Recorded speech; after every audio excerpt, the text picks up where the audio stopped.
شروع کرتا ہوں اللہ کے نام سے جو بڑا مہربان اور نہایت رحم کرنے والا ہے۔ حضرت ابو ہریرہ رضی اللہ تعالیٰ عنہ بیان کرتے ہیں، رسول اللہ صلی اللہ علیہ وآلہ وسلم نے فرمایا،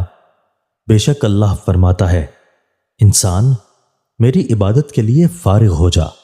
میں تیرے دل کو مالداری قناعت سے بھر دوں گا،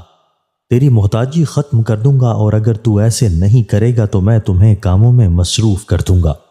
اور تیری محتاجی ختم نہیں کروں گا۔ حضرت جابر رضی اللہ تعالیٰ عنہ سے روایت ہے کہ رسول اللہ صلی اللہ علیہ وآلہ وسلم نے فرمایا، تم کبھی اپنے حق میں یا اپنی اولاد اور مال و جائیداد کے حق میں بد دعا نہ کرو،